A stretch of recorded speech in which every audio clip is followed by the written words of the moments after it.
welcome to Sera na Sauti, and we're joined by Mumbi Kanyogo. She's a Kenyan feminist writer and scholar who bridges academic analysis with grassroots activism, and she examines how governance frameworks absorb political conflict and redirect energy towards managerial solutions. And her insights as both a feminist thinker and participant in protest movements offer crucial understanding of how political discourse operates and might be transformed. Karibu Mumbi.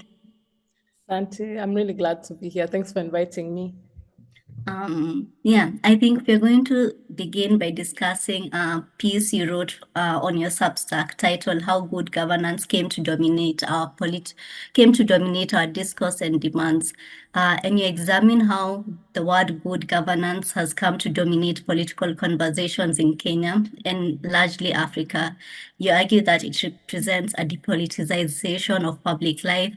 We trace how during Kenya's 2024 anti-state uprising, legitimate political demands about taxation, education, and cost of living were framed as merely failures in good governance rather than systemic issues requiring radical change. We argue that this vocabulary has insidiously inserted itself in the demands of movements that position themselves against oppressive systems, making our demands always already reformist. Can you elaborate on this depoliticization and the implications it has on us as wananchi? And how does framing systemic issues as mere good governance problems actually limit our ability to imagine and demand fundamental change? Yeah, no, I think, that's a great starting point. So I think, okay, let me start from what I was saying there. So I was talking about how when we're talking about what it is that we're demanding from the state, they always get subsumed under this category of good governance. But what this does is that one, it assumes or it erases sort of like the intellectual genealogy of where good governance comes from. So in the piece, I talk a lot about how it emerges post the 90s, 2000s, after structural adjustment programs have gutted the state in various like global south countries. And the result of it is massive sort of economic collapse, widespread unemployment, and a collapse of public services. And, many of the things that we've come to now associate with the state were actually produced by, structural economic reforms during that period. And so when you sort of reimagine our demands within these terms, from the very beginning, what we're saying is that our problems, our structural problems can be changed by things like liberal democracy, technocratic solutions, like implementing or voting in good leaders, quote unquote. It completely erases the history and the systems that have actually produced the processes that we're in. So for me, the question is, if our problems are structural, how is it that we can sort of use reformist solutions in order to solve them? We have to go to the root. And so I think for me, when I was writing that and I was thinking about the 2024 finance bill protest, I was thinking a lot about how we're in a season where we are trying to really get to the root of the issues that are afflicting us, but the languages that we use in order to articulate our demands have been shaped by a neoliberal past. So that's why I was talking about that intellectual past and the genealogy of good governance. Because if we are saying that we want change, then we must articulate it and use a logic that actually attends to structural issues and not just reformist ones. Yeah. You argue that good governance discourse could only take root in Kenya because the ground had been prepared through a concerted effort to remove ideology from politics and Kenyan public life.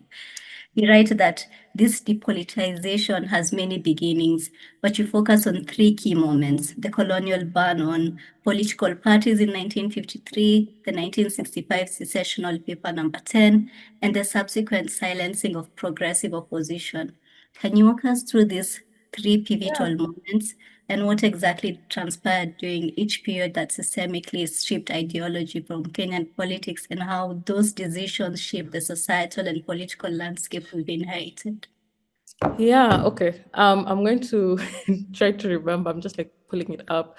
So I'm actually following. Okay. So I mean the first one is the ban on parties. So um of course, when the Mau Mau War or the war that was waged by the Kenya Land and Freedom Army was launched, it came after a period of resistance from other sectors in society.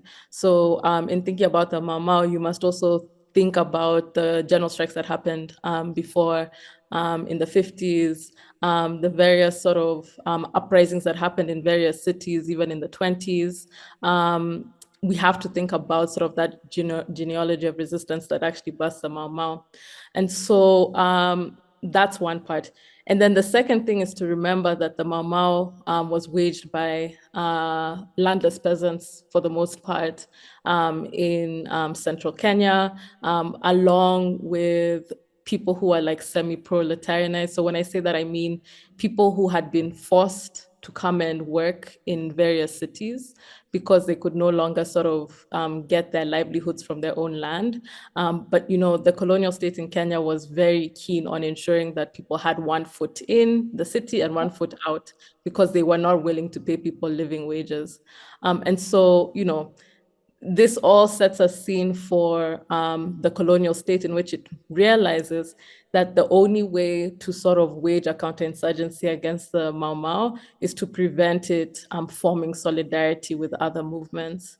And so in 1953, right after the Mau Mau War had started in 1952, the state puts a ban on like national political parties. So at the time, before that, the main sort of political party that existed was the Kenya African Union, which was led by Jomo Kenyatta, but also had some really sort of radical elements in it. So people like Bildad Kagia were in it as well, and others as well who were socialists or emerging sort of left thinkers and unionists. So when they banned the KAU in 1953, they spent a lot of time attempting to crush the Mau Mau movement between 1953 and 1955. By the time we get to 1956 is when actually the Mau Mau is being really put down extremely violently. I think 1955 was the last time, they were extremely effective. But that by the time you get to 1956, after they've now sort of like enclosed that villagization project where they sort of cut off Mau Mau fighters from the villages that they were actually getting food and sustenance from. Like that's the moment when they've really restrained the movement. And so at that point, at 1955, is when the colonial state sort of relaxes the ban on political parties. And instead of sort of opening it up to nationalist parties, what they do is that they allow sort of regional, local-based parties and politicians to sort of emerge. And so what this does is that whereas before 1953, people like politicians were sort of emerging and had to really speak to Africans as a whole, by allowing sort of regional parties to emerge, that's when these sort of like ethnocentric politics start to emerge, because the people that you have to appeal to are the people who are like you in your area. And even though there's links between people's sort of material conditions across space, because the main sort of people that you have to persuade in order to support your candidacy are just the people who are in your direct region, in your ethnicity, who speak your specific language. It means that now our politics is balkanized and shaped by ethnocentrism and ethno-nationalism that we know today.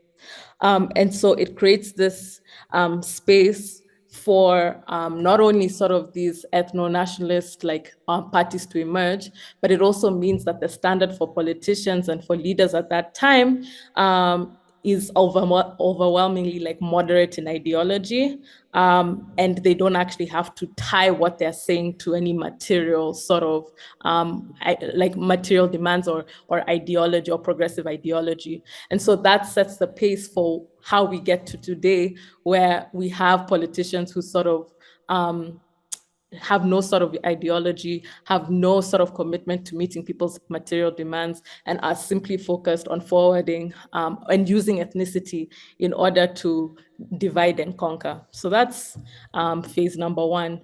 Phase number two, the one that I was speaking about, is 1965 sessional paper number 10. All right. So after Kanu had gotten into power, and this is from 1959 onwards, what there was always a lot of sort of, because it's a nationalist party, it holds both progressive thinkers and politicians, as well as extremely conservative ones. So if you think conservative, you think someone like Tom Mboya and Jomo Kenyatta. And then when you think more progressive, we're thinking about people like Bildad Kegia. So in 1965, if you also think about the international sort of realm, this is the time when people are really thinking about nationalism, Pan-Africanism, and socialism. Like those are things.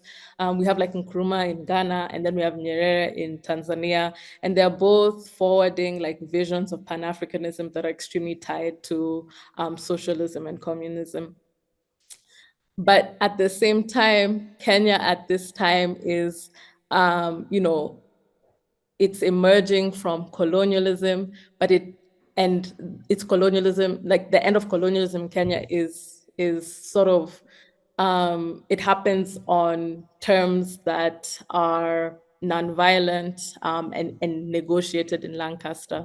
So, we know, I'm sure everyone knows that the sort of transition is managed in such a way that there's just Africanization of the civil and public service. It doesn't mean sort of a break with colonial politics and capitalism. It's just an Africanization of what existed before.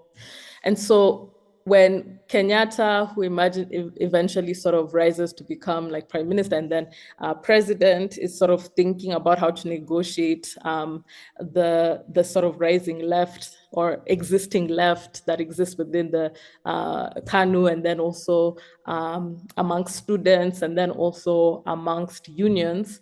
And he's also trying to think about this overwhelming sort of commitment that they have to maintaining settlers in Kenya, because they didn't want to they don't want to kick them out. The argument was that if we kick them out, then the economy will collapse. And so he's negotiating this interest together with this emergent sort of Pan-Africanism and socialism in the region, and then also the left that is emerging locally. And so at that point, when they're now thinking about what is the strategy for Kenya's development, what they end up doing is crafting this idea of African socialism. And it's deceptive because what they're trying to do is to tap into sort of like the regional trend. But what they mean by African socialism is sort of like, what I would say is like a nostalgia. So people talk about, what is it called? The word is escaping me, but it was this not ideology, but movement that was happening in West Africa, Afro something. It's really escaping me right now. I used to teach about this, but I've forgotten. But it's so it's this. So when they say African socialism, the African in that means sort of like a revisionist idea of what African communalism looked like before. So for example, if you look in sessional paper number 10, you'll see that what they were saying was that Africans held private property. for example. And that was something that has always been natural for all of us. And that, and that also that African also means a rejection of foreign ideologies. And they use it very loosely, but we know that what they're gesturing towards is Marxism and socialism, even though we know that Marxism is just like a scientific analysis of capitalism, of the transition into capitalism and how we transition out of it, and how various classes interact. We know that it's just a scientific analysis, but what they're trying to really position, what they're really doing by saying African socialism is really trying to create sort of a revisionist idea of what it means to be African that is aligned with capitalism and colonialism. So they're really setting it up to say that the only way for us to be African is for us to support capitalism in this moment.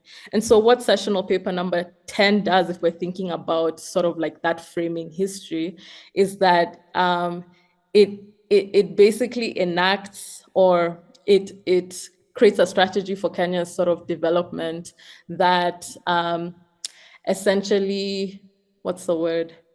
It sort of one imagines that there's no classes and that we're all sort of unified.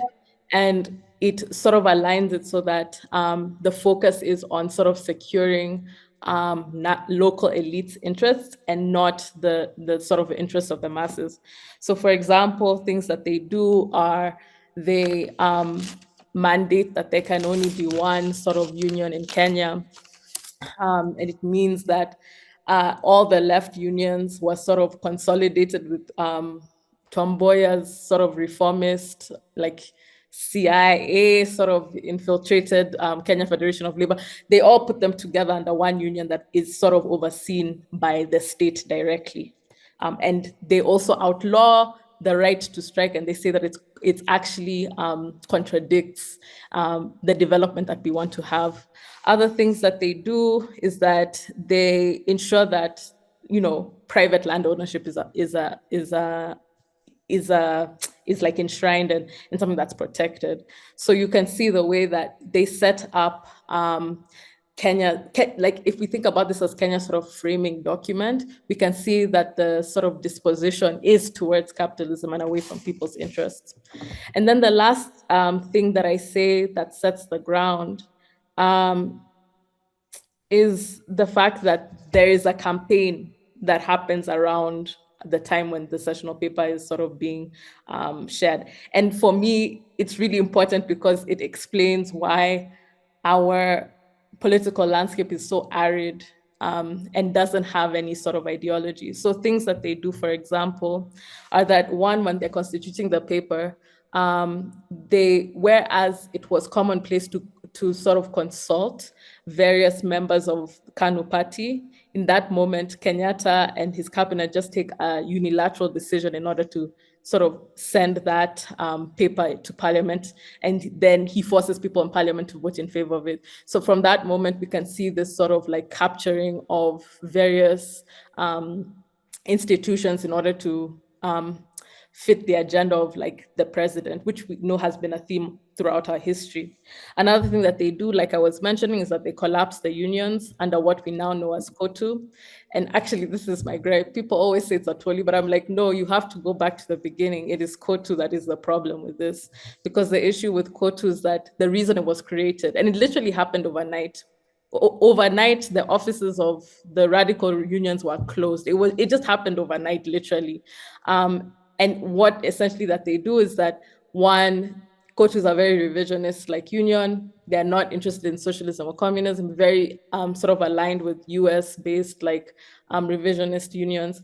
And their focus is basically on how can we discipline labor so that it doesn't interrupt what we're seeing as a development that's focused on shoring up elite interests.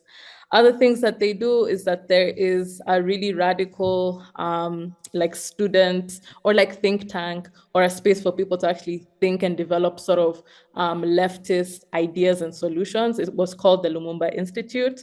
What they ended up doing is that they essentially just closed it overnight. They voted for the state to now be the ones who are overseeing and directing it. So Kenyatta actually then made himself the director of it.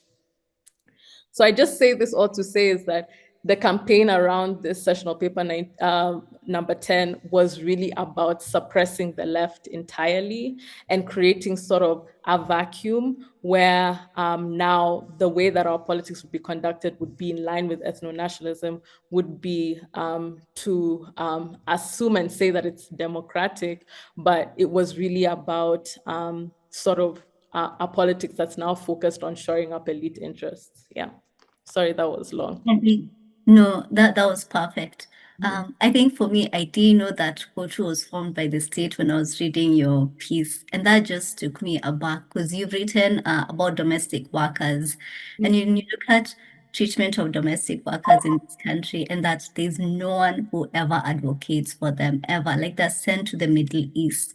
To some degree, it feels like there's slavery happening again, all over again. And there's no one in our government, not even the entity that supposedly it's supposed to advocate for workers, doesn't speak on it or doesn't even try and even fake some sort of, remorse or Yeah. worry for these girls who are out there.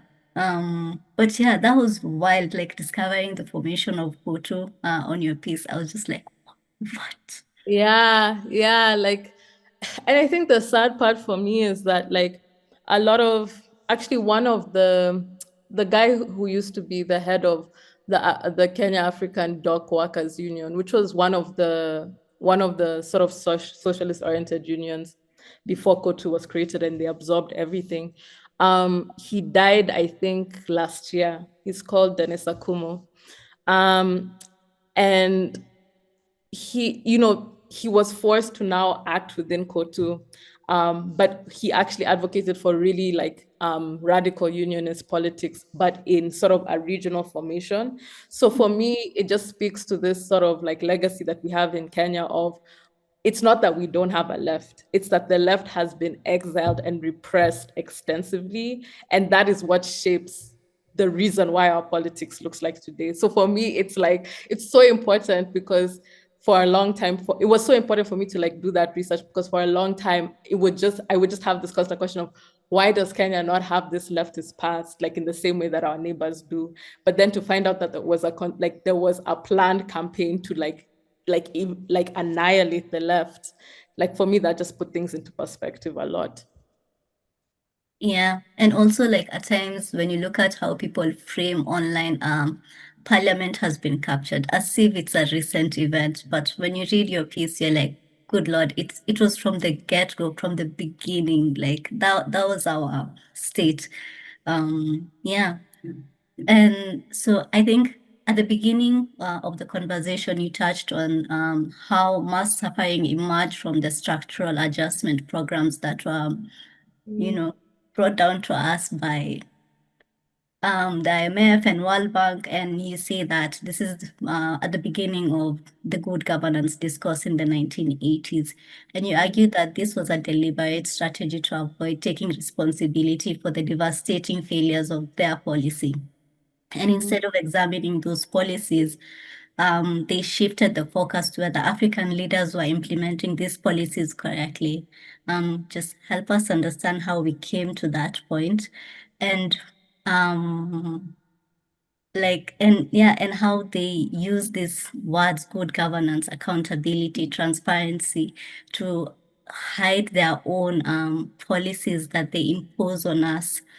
mm, Um, and our leaders just, go with it. And the impact it has had on us as a society, even within our own politics internally. mm, mm. Yeah, I mean, as I had explained before, like, the 1970s to 2000s is the time when the structural adjustment programs have been sort of being implemented. And the real thrust behind it was neoliberalism. And when I say neoliberalism, it's about, in a sentence, more market, less state.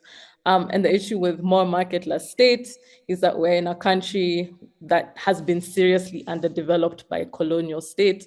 So there's literally no infrastructure. There's no, there's not sort of the capacity of the public service to take care of a growing population. And so what you have is hospitals that can't, that are not well equipped in order to sort of treat people and also treat people with serious illness. You have schools or where, the state cannot afford to educate people for free, but at the same time, most of the population is poor. And so you have mass illiteracy.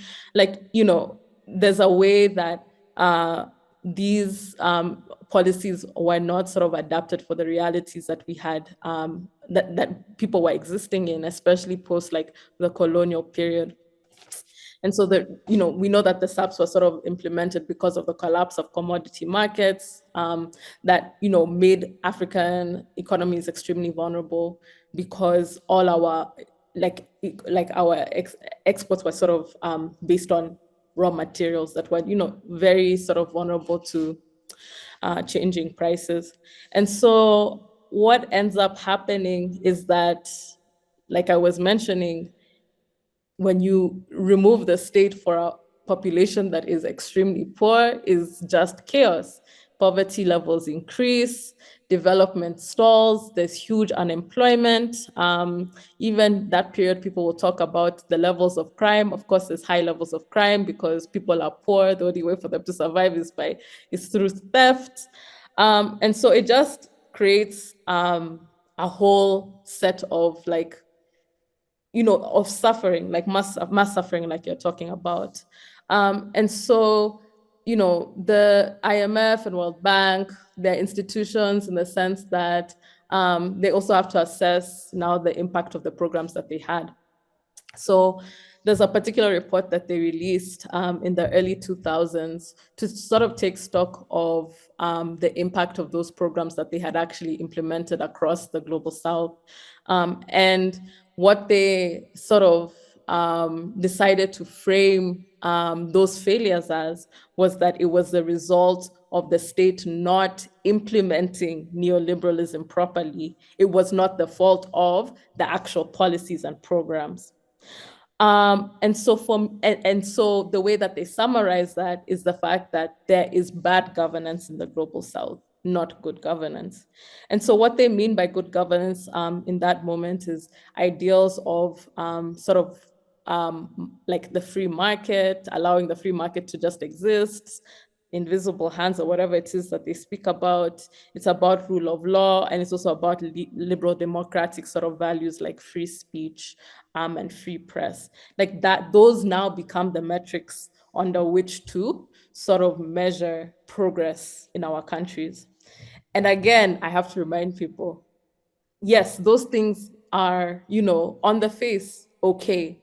But what does it mean when those become the dominant metrics for us to sort of measure our progress at a time when there is high levels of poverty, at the time when there's mass illiteracy, at a time when our economies are pegged on single commodities, when we know that the only thing that can actually forward development is manufacturing, and these policies actually prevent people from actually developing a strong manufacturing industry. So what that ends up doing is that now, as sort of like with these policies, they sort of decrease the state and the size of the state, and they also decrease people's willingness to see the state as a central part of an economy or a society. And so what that ends up doing, given that now the state has sort of been disempowered, is the rise of NGOs and CSOs as we know it in Kenya today as the primary sort of deliverers of services, of healthcare, of education, of checks and balances on the state.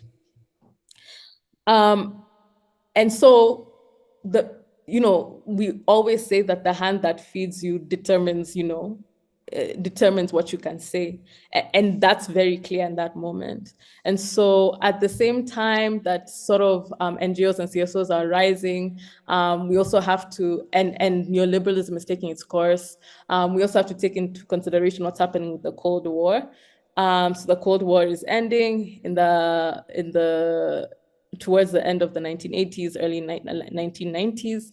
And in its place, the US now puts this agenda of good governance to replace its anti-communist sort of agenda. And so now good governance becomes the thing that it's sort of measuring NGOs and CSOs success again, and it's distributing grants that focus on forwarding good governance. And so now this becomes the discourse that's sort of passed through NGOs and CSOs into our public discourses.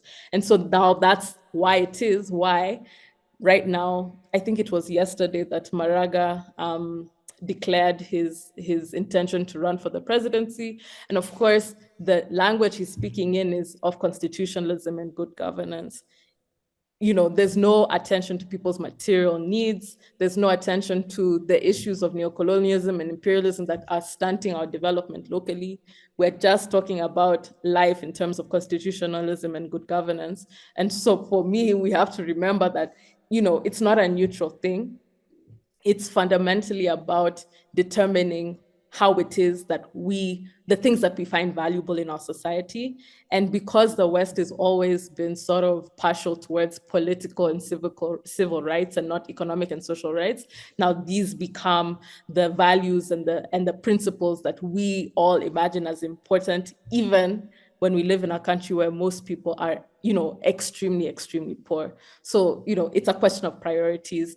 The two can exist together, but we know that imperialism often creates these binaries that mean that, good governance is sort of like a Trojan horse for neoliberalism and for market dominance, as opposed to this idea of democracy that is tied to people's well-being, which is what we need. Yeah.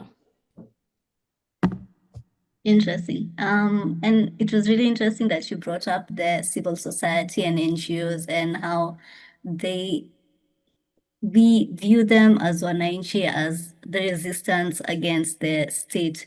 But you kind of imply that they also are working within this framed ideology, and Yeah. there's much resistance actually happening.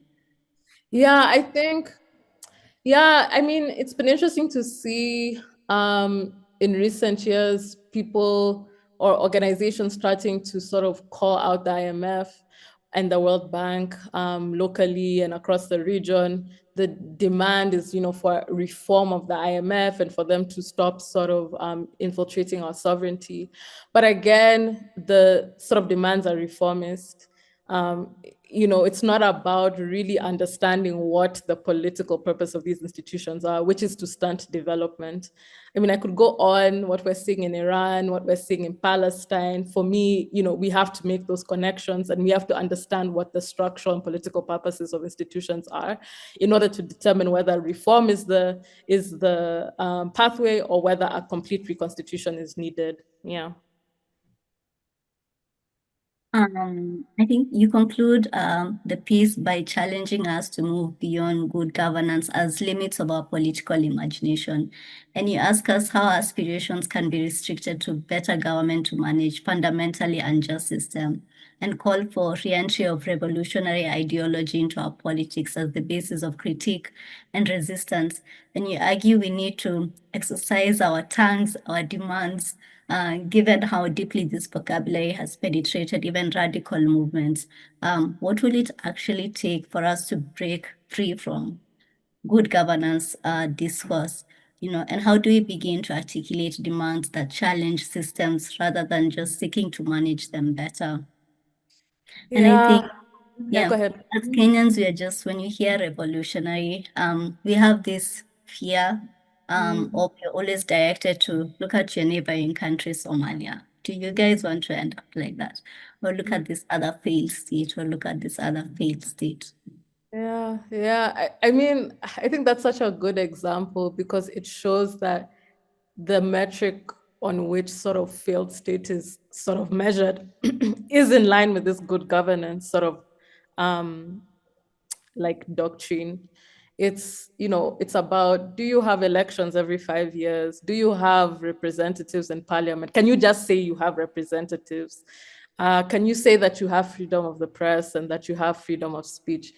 And so as Kenyans, we use those like as metrics of progress, even though, for example, over the last, you know, at the last 5 years, like poverty has increased in this country by, I think the last time I saw was about 8 to 10%. Like the fact that we don't see that as a metric of failure, of the sort of impossibility of life under, capitalism, and that the fact that capitalism literally is, causes mass death and actually causes societies to fail. The fact that we don't see that as failure is itself like a consequence of this like propagandization. But to the question about how do we get rid of this good governance like conversation, and how do we replace it with more like revolutionary like ideas, I really think the first thing is the necessity of political education.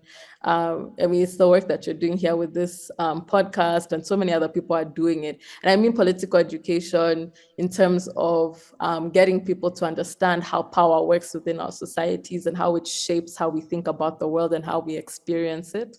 And that is very different from, civic education, which is telling people how the state runs and how it is that they can like exercise their rights under liberal democracy. To me, those are fundamentally different projects.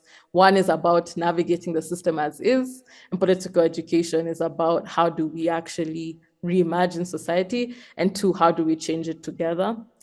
So that's one. But the second thing, and it's something I've been thinking about as well, really deeply, because I'm not part of any mass organization or any like mass party, but it is really important. Reason being, what I've noticed over time is that there has been a lot of political education sort of projects that emerge, but they have there's nothing that they're directing people to. So we have all this knowledge and all these frustrations, but we have and all this analysis, but there's nothing that we're building together, or that there's no theory of change behind it. And so I also have to say that it's really important for people to join different organizations. I think there's Kongamano la Mapinduzi, there's RSL, Revolutionary Socialist League, and there's also CPM Kenya, which is the Communist Party. I really do think that we have to join different organizations in order for us to actually like think together and actually develop a theory of change that puts our political education into motion. For me, that's the basis of change, because if you go back to what I was saying earlier about this campaign that surrounded the emergence of Sessional Paper number 10, sorry, the key thing there was to make it so that people did not feel like they could participate in the politics that was determining their lives. They just adopted this paper that would determine Kenya's sort of like political, economic development trajectory for over 40 years, and people had no say in it. And so I think it's really important for us. It's really important for us to actually participate in spaces, and to shape to basically shape the leaders, and develop organizations that can actually develop sort of frameworks for how a society should be run.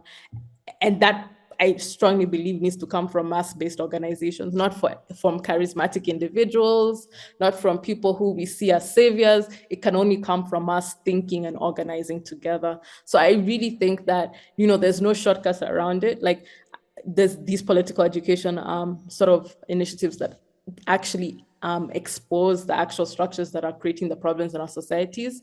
But the only pathway to like fully like eradicate good governance and neoliberalism, and sort of like the structures that allow them to persist, is to sort of participate in mass-based like politics that has a theory of change. Yeah. Awesome. I think now that you've mentioned mass movement and mass-based strategy, there's another piece you've written on Substack, which is really incredible, and it's titled "Without Strategy, Solidarity is an Illusion." Here you reflect on Reject Finance Bill 2024 protest that took place last year, June, and you examine how risk and solidarity functioned within the movement. And you observe that while the protests attracted a diverse multi-class coalition, including people who don't usually support civic disobedience like business communities, older generation, the professional class, the most dangerous frontline actions like occupying parliament were primarily carried out by precarious young people who also bear the brunt of state violence, and one could argue nearly every day. You describe how while others could return home safely after the protest, the state attacked Githurai. Also, Mathare was one of the places that was attacked, and for those who are not Kenyan, it's a low to lower middle income neighborhood. And you state that the state's targeting isn't random, that the long state-enabled precaritization of the poor majority creates both the conditions that push people to the front lines and makes them more vulnerable to state repression. And you suggest that acknowledging some people have nothing to lose without disrupting that calculus is a form of cynical acceptance. Will you explore on the argument that you make that true solidarity requires democratizing risk rather than allowing it to fall disproportionately on those who are marginalized? And you also make reference why the precarious are more willing to take risks than, the it's weird to call the laptop class the working class, but yeah, the laptop class. I was reading something. It was something about the professional managerial class. And she says, there's a difference between people who are actually producing like capital and people like reproducing, the products that generate profit, and those who are reproducing like the propaganda of capitalism. And yeah, that is lapse of class. I'm probably there. The reason I was okay, so I think what I was trying to articulate there is that yes, we are all participating in these protests, but there are people who overwhelmingly take up the risks that push the movement forward. Like 25th of July, or sorry, 25th June is sort of like, iconized. The reason it is because people took over parliament. It wasn't like the other days. We were many people on the other days, but this moment where people actually stormed parliament and attempt to take it back as the people's house is what makes the 25th this day that we are always going to remember. But the people who took the risk that day of storming parliament were overwhelmingly people who are unemployed, students, lower income people, people who live in people's settlements, and they're the ones who took those risks that actually pushed the movement forward and really, showed the state that that we mean business. And what I noticed after that day was that people were not sort of interrogating why it is that that was the constitution of the group that took those risks. Instead, people were trying to just sort of just theorize or explain or rationalize why it is that people took those risks, and that those people have like nothing to lose in relation to us. And for me, that bothered me, because that's an acceptance of the state's calculus that those who are poor are disposable and available for violence because they don't hold capital. That's essentially the calculus that we are affirming. So for me, it then falls upon us, those of us who have privileges, those of us who, were in a way like the people who legitimize these protests in the eyes of the world. Because it's not the first time that people have, used, some kind of force or have mobilized en masse. Like, it's not the first time. But what was different with this is that, the other groups that entered this coalition that have privileges, like we are the ones who made it legitimate or interesting for powerful institutions. And so for me, like, solidarity has to be about democratizing risk such that we're not pushing it on people who have systemically become precaritized, and and therefore are so much more desperate than us that they're willing to take over that risk. Like it shouldn't be that because of the conditions that the conditions that the state has created sort of determine what it is that our movement looks like, and who is at the front lines. So for me, it's a call for us to sort of interrogate not necessarily privilege, but the relationships that we have between ourselves, and to also have some clarity about the situation on the ground, which is that we're all oppressed by this government, but we're not equally oppressed. There are some people who experience it in ways that even precede this government. I always say that in Kenya, oppression has trickled upwards. It's not that it just started in 2022. It's always existed. It's just that we got to a point where the state became brazen enough to trickle it upwards. And so I really think that in order for us to strengthen our movements, in order for them to be sustainable, in order for them to actually hold a principle that doesn't situate the poor as disposable, we really have to take on more risk. And it can't just be the people who are the most vulnerable taking up risk. Yeah. And when you say that the state is trickling it upwards, you mean like they were imposing taxes that were affecting the middle class, who in the past they were kind of insulated from some of these policies that the state was imposing on the country. And Exactly. yeah, Mhm. okay. And then there's an incredibly interesting idea you float in the piece, which you write extensively about it. And this is how during the protest that there was outpouring of what you call care. Professionals providing medical aid to injured protesters, lawyers offering legal support to those arrested, businesses creating safe spaces in CBD, and people contributing money to families of those killed or injured by police. And you describe this as politicization of care, and note how it has worked to disrupt state violence. But then you draw on political theorist Joy James and her concept of something she calls captive maternal to make a complex argument about how this same care can become problematic when it's not rooted in collective strategy. Then you write about the hubris of care, arguing that without collective strategy, care can actually end up maintaining the system it appears to resist. Can you help us understand or elaborate on this concept of care and the theory of captive maternal in relation to the protest and the Yeah. need for care to be disciplined by collective strategy rather than individual good intentions, which you call charitable?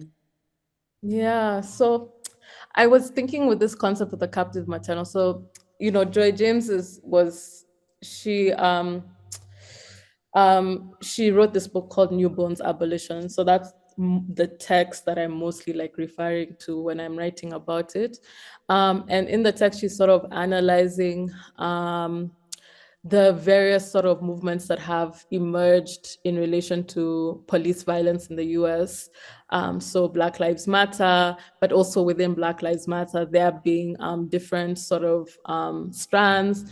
She's also theorizing around different sort of Black like activists and intellectuals, and really trying to create a theory that thinks about their contributions together.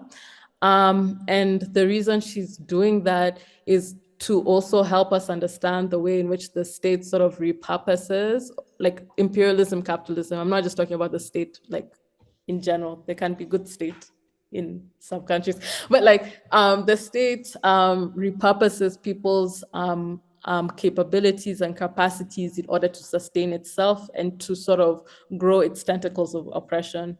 So a good example might be, everyone has sort of experienced, in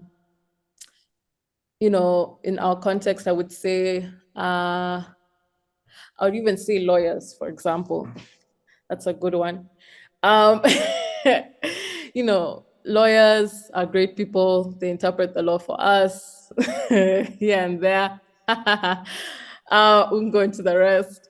But the point is that they have a firm understanding of the law, but oftentimes they're used in order to sort of enforce the law. And the law is not a neutral thing. It's a tool that the ruling class uses in order to enforce its interests. And so, you have these people who sort of like advise us in particular ways, but in a way, it's just to stabilize the state and the institutions that make it a state.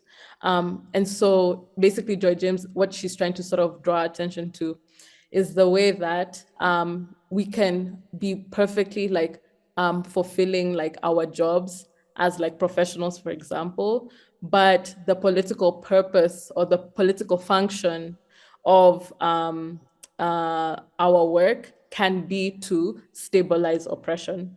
And for me, that's really important because oftentimes what we assume, especially as people who are like in a like professional class, laptop class, is that, our intentions trump all. That because we meant well, whatever the outcome is or wherever we sort of sit in relation to like the system, like that doesn't matter. Like we meant well. But so I was using this like analysis in order to sort of understand and think about what it was that we were doing during the protests. So a really big highlight, like you were saying, of the protests is the fact that, everyone was using their various trades in order to push the movement forward. So you had legal experts, you had medical workers, and we were all caring for each other. But there's a way that care, just like the example of lawyers I was giving before, can also be used to sustain and to normalize like oppression in the state. Why was I saying that? Was because I thought that overwhelmingly the way that professionals were sort of the professional class was directing this movement was towards reform. Again, things like good governance, getting rid of the finance bill is enough. But what we were not paying attention to is people's material conditions, and the fact that, I don't think that we can consider any sort of movement that does not like focus on people's material conditions to be one that is revolutionary. And we can go into what like a revolution is and what it isn't, but because we were not grounded in sort of an anti-capitalist, anti-imperialist, anti-patriarchal politic, it meant that we started to believe our own sort of narratives, which is that care is enough. Care has to be, like I was saying, part of our revolutionary strategy. It's what we use in order to make it possible for people to take revolutionary risks. That's what it should be for. And to sustain things like like strikes, boycotts. It should be a sort of a function that gives us another day in order to resist. It shouldn't become the only thing that we're doing. And for me, this was also a self-critique because for the last 6 years, I've been organizing as part of a mutual aid fund called Transqueer Fund. And for me, like I got my start into thinking about like politics from like an anarchist like perspective, which is great. And it really gave me sort of like a critical understanding of, the state and the importance of care in order to sustain like resistance. But what I've been learning and slowly like seeing is the fact that if you don't have a theory of change, care can just become something that you're so comfortable in that you don't have a pathway for actually shifting the conditions that even necessitate the care in the first place. Then the other thing is that the 5 shillings we're all passing around each other as mutual aid are slowly decreasing because of the pressure of the state. All the taxes means that over time people have less in order to share. And so for me, it has demonstrated that fundamentally we cannot like escape this question of what it means for people to have control over the state, and to ensure that the state is working within people's interests. And things like good governance or ending corruption as ends to a movement, as goals of a movement, do not get us to a point where people's material conditions are changing. And so we have to be careful. We need to make sure that even when we're caring, it's aligned to a strategic direction or strategic goal. Yeah. Yeah, I think the way you say it, you hate the word good governance. I hate it when people say the state should end corruption. Like, how does the state that partakes in corruption end corruption? Like, how does that happen? It doesn't make sense. And then it just assumes that corruption is about like individual behavior. Like you could just stop when we know it's a structural issue. And it's attached to like a base of power. Like the people who can, like not the corruption of bribing a police officer. No, like I don't know why we always conflate the two. No, the one of like stealing like billions of shillings, making deals with like private corporations that are way above, like the interest being paid out is crazy, like that is corruption. And the reason it's allowed to persist is because the people who are doing it have a lot of material power. Like you can't divorce the two. You cannot just become uncorrupt because you decided to. Like it's the people are corrupt because they want to accumulate. It's not that it's because I've just decided to be lawless. Like, yeah. Um, you say that we can talk about what is revolutionaries and what isn't. Um, what is revolutionarist and what isn't? This one has been actually such a controversial thing. And I don't know, I don't think I have a set answer. I keep going back and forth. I can't, I go back and forth. But for me, revolutionaries are people who like shift who holds power at any one time. And revolutionaries don't necessarily have to be progressive. They can also be completely like conservative. We've seen, like, for example, the transition between feudalism to capitalism. That was a shift because there was a shift in who became the ruling class during that period. It went from feudal lords to capitalists who are sort of overseeing manufacturing and industrialization. Like that is a revolutionary shift. And unfortunately, those people are revolutionaries in the worst way. But in our case, I don't think it's a bad thing to say that it was a form that there was a movement that was looking for progressive reforms. But the reason I say we can't say it's revolutionary because then we end up believing our own propaganda and we end up not being able to understand what revolution actually is. So we can never strive to it because we keep believing that what it is that we're doing is revolutionary. So for me, it's really about how can we, like, sure, I know people are writing about this as revolutionary, but we also have to have the discernment to not believe our own sort of propaganda. You know what I mean? Yeah. I think you've been tweeting about this as well recently. And last year, when the protests were happening, guys were saying, no, let's not have a strategy. Let's just go out there and protest against the state or the finance bill, rather. But then you argue that, and one of the arguments they were making was that if they have a strategy, a collective strategy, that they can be co-opted by the state and it can be weaponized against them. Um, but you argue that this fear of strategy actually made the movement more vulnerable. And you know that without collective strategies, movements cannot move from one stage to the next, and they kind of stall. I think you referenced James's observation that without collective strategies, our caretaking freezes or falters. Um, you could just elaborate on that because I've been seeing you tweet a lot about this as well recently. Yeah, I mean, I think the first thing is we have to like, everyone is skeptical of leadership because of the trauma of having people that said that they cared about people's interests, but are actually just like using people in order to achieve their own. So, we have that history of leadership within our country where, we have misleaders or yeah, misleaders. We have a misleadership problem.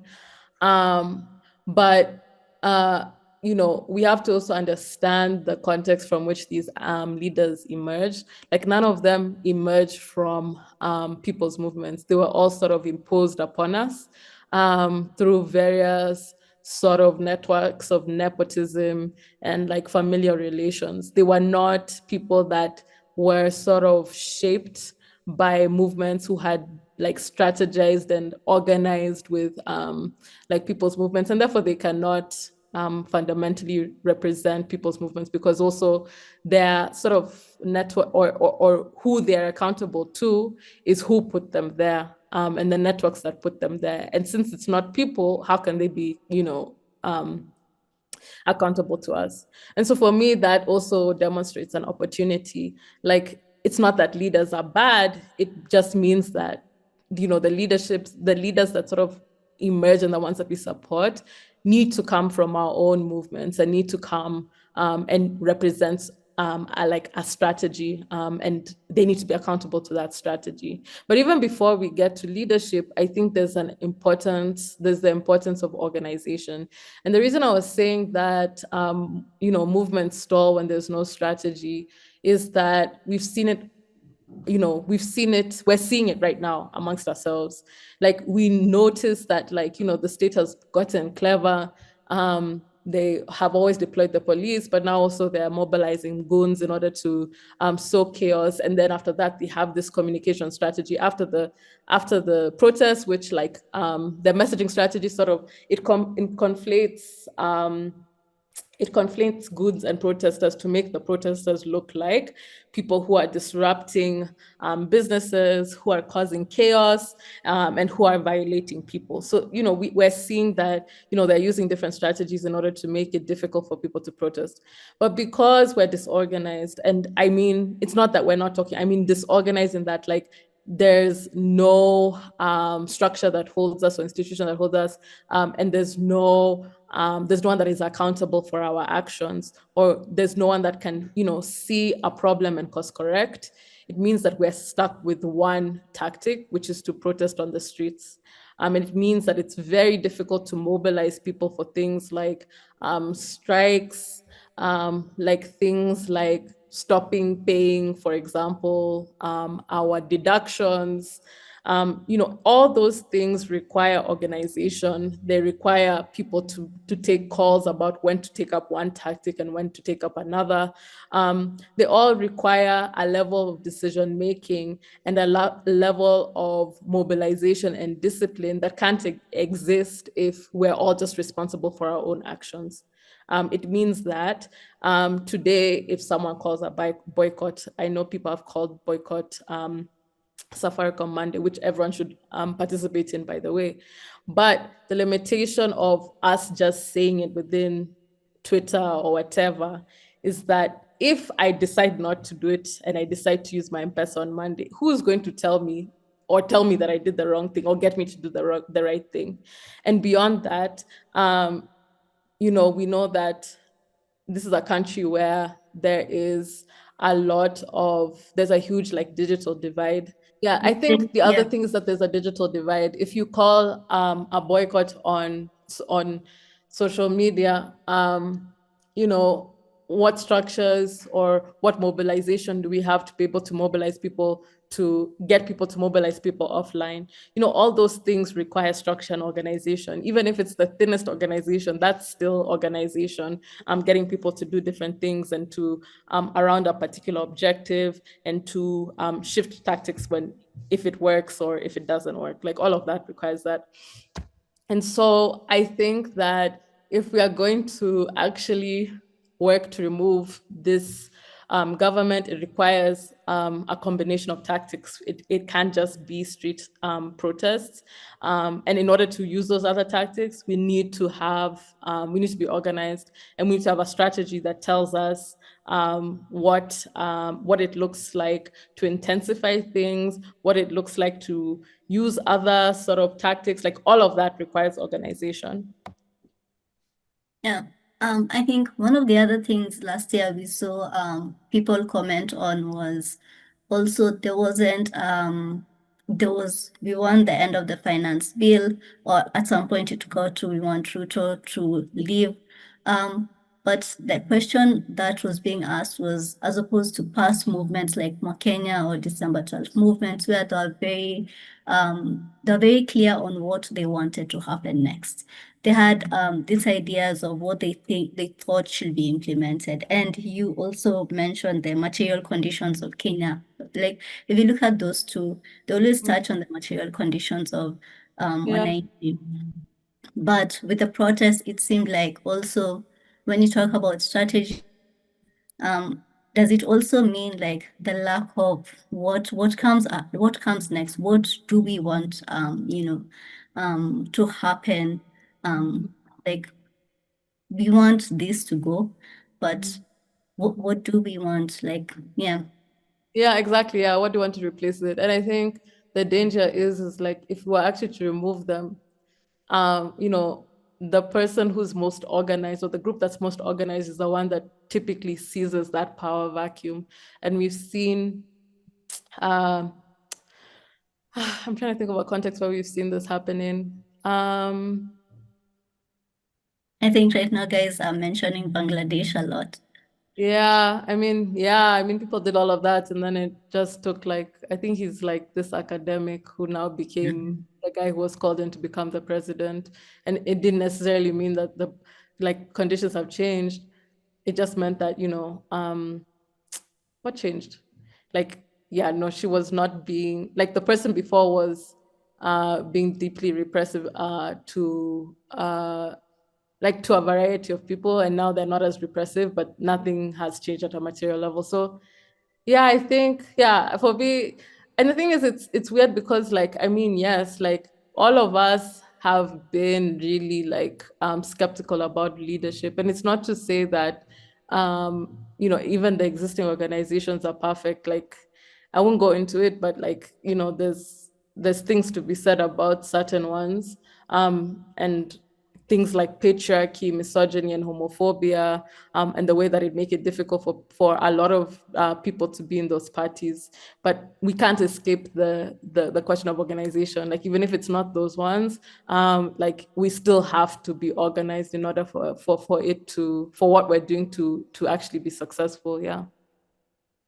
Yeah, and I also, if I could just digress, Kidogo, I think we saw what happened, was it yesterday on Twitter, where, yes, there's this person who's, not the best of people, but there was something that was shared of an incident that happened to them. It involved rape, and Mm, people, because they're so angry at the state, are willing to, you know, praise or give a thumbs up to evil. And I think we should also check ourselves, like, do we really, because if you're going to call out the state for being evil, do you want to replace it with another evil because that person is evil, so I'm going to do, anyone who does anything evil to them is justified.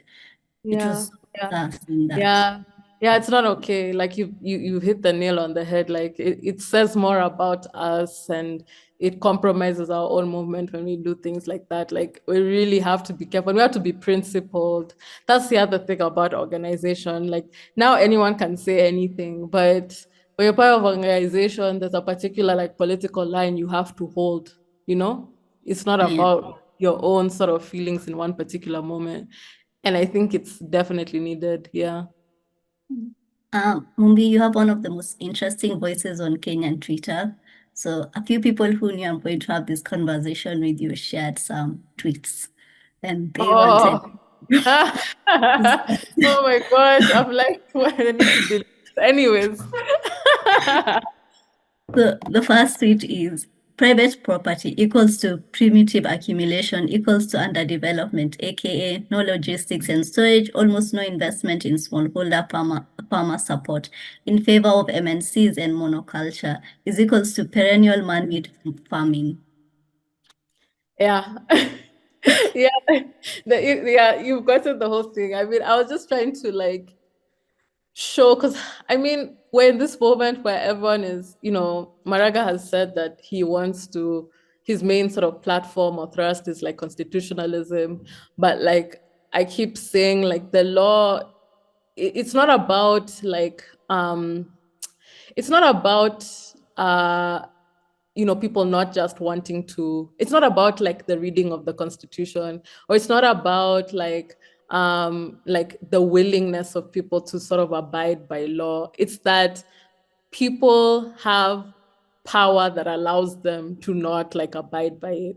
And so if you want people to abide by the law, you have to erode their power base. Like you can't just tell them to or use various state institutions. We've seen time and time again, someone will be sort of indicted for stealing like millions of shillings. And, the accountability will be like return like a quarter of it, Yeah. um, if that. Most times people just completely get away with it because their systems, these systems are tied to them. And so you have to erode their power, you have to erode like their material like power, you have to sort of erode like the networks that allow them to have power over particular institutions. And that will require a little bit more than like rule following, in my opinion. Yeah. So the other tweet is that realization shouldn't push people to despair. It shouldn't push us to live in the present. Stop thinking about 2027. We need to remove these people today. If we haven't removed them by 2027, we will have already lost. Hashtag Ruto must go. But then let me tie that to another tweet you tweeted. Along the state's timeline, elections are the only moments where we have the opportunities for change. We must seek to have a new theory of time where change occurs in alignment with our needs and demands. They must not be allowed to have a monopoly over time. And that's such a beautiful tweet, by the way. Oh, thank you. I actually just like right before this, I written something on my Substack that was elaborating on that thought. But yeah, like for me, I don't know, I was thinking so much about time, especially with what happened to Boniface, like karaoke with the police shooting him. Like I was thinking a lot about how like the way that the state like seizes moments where we're sort of protesting, um, and uses that time in order to sort of further its own interests. And at the same time, it kind of uses like the promise of like time. We just assume that because time is moving, we're progressing. But to me, that's like a fallacy and an illusion because we've seen that time can progress in a negative direction. And the reason it does that is because of who has power at any one time. And I really think that we have to take advantage of the moment that we're in because every moment that we're not like pushing is a moment where they're able to consolidate themselves. Like, I think the most wild thing has been to see how their tactics and their strategies have upgraded over the last year. Like between the last protest and this one, and this is just the first one, we've seen what they can do. So you can only imagine what we will be faced with in 2 years. So we have to seize the moment. And the other thing that I think is connected to the good governance thing is like we really just believe that the reason that a lot of people believe that the reason that we're in the situation that we're in is because of voting decisions without sort of dealing with like the power systems that shape like elections, from who is on the ballot, from the parties that are even popular enough to get a significant vote and to field a significant candidate. Like those are all like like those are structural issues that we have in our country to do with like money in politics, etc. So when you say that, we should all be sort of mobilizing over the course of 2 years to make individual decisions that will somehow change this country in the structural direction that we need. Like to me, that is a fallacy, especially because we know that the state is already mobilizing to rig the elections like right now. Like we can't we can't know all of that and still accept that voting is the primary tactic when we've seen more change with like disorganized protests than we've Yeah. seen in years. So what would it look like for us to organize collectively and do something that's on behalf of all of us instead of hoping um and basing our hopes on people's individual decision making? Awesome. You've touched on Boniface Karaoke. For those who are not Kenyan, he's a young man who was an unarmed vendor who was just selling face masks in CBD on June 18th, and he was shot point blank by a cop for no good reason, like none whatsoever. And you tweeted this context in light of what had happened. What does rogue police mean when almost every single encounter that people have with the police, from traffic police to GSU, is violent? Like, what are we doing when we keep insisting that violence is out of the ordinary? And then the other one is, I don't have that tweet, but it was done as Sida. You are replying to his tweet, which was like, we need reform. And you're saying that this is an institution that has been created to suppress people at the behest of the political class or a certain class.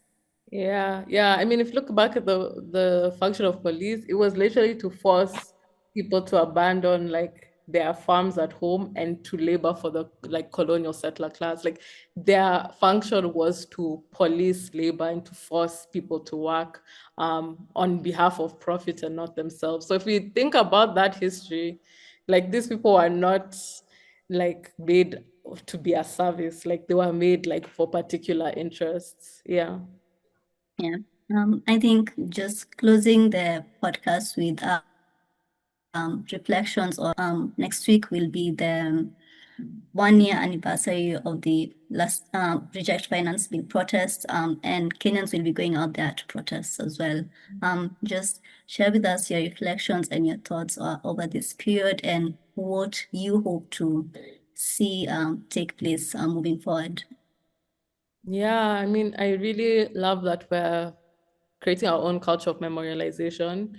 I think there's so much like there's so many like people sort of milestones and that kind of fall to the wayside. Though I'd also like to lift up the work of the Women's Solidarity Network because they've really sort of also developed a memorialization culture where they mobilize people to celebrate things like Pan-African Liberation Day, African Women's Day, so that we're sort of associating new ideas and radicalizing each other in different ways. So I think that's really like the work of creating a new like culture of collective like memorialization is really important, or public memory. In terms of like reflections for this year, or what's happening on the 25th of June, I think I like I'm really, for me it's important because for me my main thing is that Ruto must go now. So we have to continue like using, different tactics at our disposability in order to like move things forward. But I'm also really hoping, I don't know how it will happen, but for protesters to be organized or to organize themselves after this, because I think what we saw last year is that things tapered out over time, and I don't think we have the luxury of time. So I'm just hoping that, and yeah, this is like indisciplined hoping because I don't know what the answer is, but I just hope that there's a pathway for organization towards actually like fulfilling this goal before 2027. The other thing that I'm really hoping to see more of is less suppression of the more radical elements of the movement. So less telling people that you shouldn't go to state house or you shouldn't do this, and more thinking about how it is that we can protect each other as people take these risks if you're not going to take them on yourself. And then, like I was saying, this idea of democratizing risk, like I've really been soul searching. What can I do to take on more risk myself? What does it mean to say like, I'm just going to leave work and I'm going to go for this protest. I'm just going to, like if I see someone being arrested, not to freeze, to actually try to sort of intervene. I think people really modeled that well on Tuesday and I was at the one on Wednesday last week as well. And people really, really modeled like what it means to do like community defense, even though people are not trained in it, like people did it. So I'm just hoping that we can all sort of, especially those who are privileged, of us who are privileged, can take on more risk, and that we can, if we're not going to take it on, we can think about how we can make it more possible for people to take on risk instead of sort of dissuading people based on our own sort of like liberal ideas of what like resistance should look like. But yeah, I'm excited and I hope that people will all go out. Like it won't be a case of, this is happening, or like, I'm too scared. No, like just come out, like people will take care of you. Yeah. Thank you so much, Mumbi, for being generous with your time and for the great insights you've shared with us. We'll be linking all the materials that we've mentioned on the podcast, and also follow Mumbi on Twitter, because if at any point you feel sympathy for the state, she's going to shake you off of it so quickly. Exactly. But thank you so much for having me. Like, this was such a great conversation. And also thank you for reading things I've written so deeply. Like, I was even trying to like remember. I wrote that. Let me try to remember what I meant by that. So yeah, no, it is truly an honor to have been read so like generously, and for it to have been taken so seriously. So thank you so much. Yeah. Thank you, Mumbi, especially for the work you do as well. Thank you. Bye. Bye-bye.